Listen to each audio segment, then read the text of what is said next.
Tu veux quitter ton job et toucher une indemnité en plus du chômage? Sache que c'est possible et ça s'appelle la rupture conventionnelle. Mais il y a quelques erreurs à éviter. Alors dans cette vidéo, je vais t'expliquer tout ce que tu dois savoir sur cette fameuse rupture co et les pièges à éviter.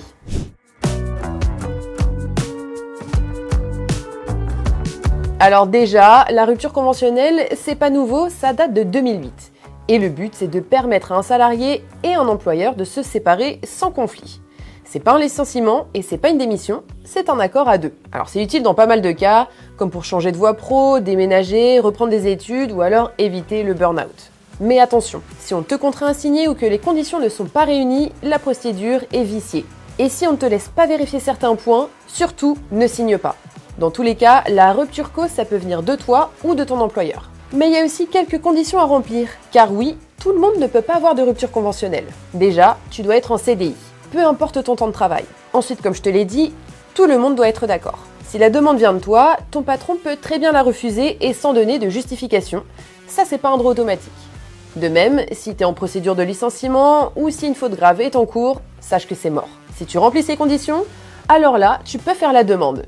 Et la loi n'impose pas de façon spécifique pour formuler sa demande de rupture conventionnelle. Donc, après avoir bien réfléchi à tes motivations et ce que tu souhaites comme indemnité, on va y revenir juste après, tu peux envoyer un mail, un courrier ou solliciter directement un entretien avec ton manager ou bien tes RH. À partir de là, tu auras donc ton entretien.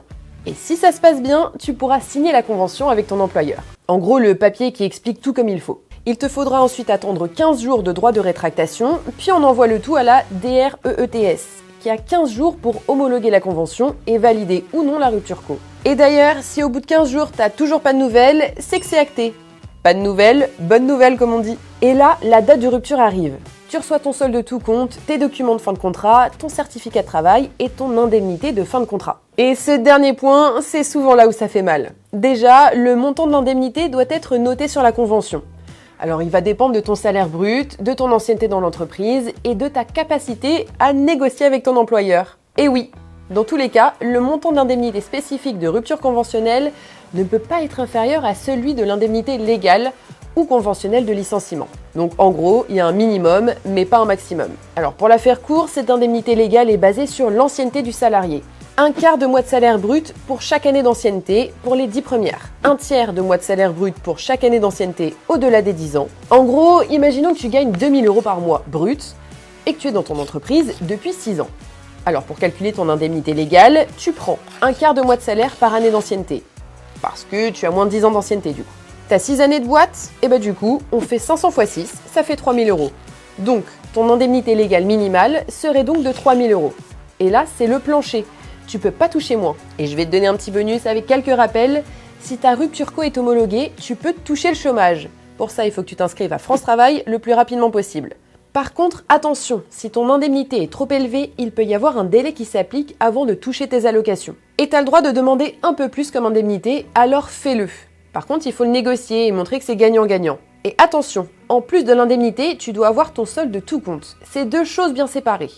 Si tu fais partie des salariés protégés comme les membres du CSE ou alors les délégués syndicaux, c'est l'inspection du travail qui doit homologuer la convention. D'ailleurs, si ton employeur veut te faire renoncer à ton indemnité, c'est prud'homme. Et s'il ne te paye pas une fois que t'es parti, c'est toujours prud'homme. Et si ton employeur te met la pression pour que tu partes à ces conditions, devine, prud'homme. Et voilà, t'as maintenant toutes les clés pour gérer une rupture co sans stress.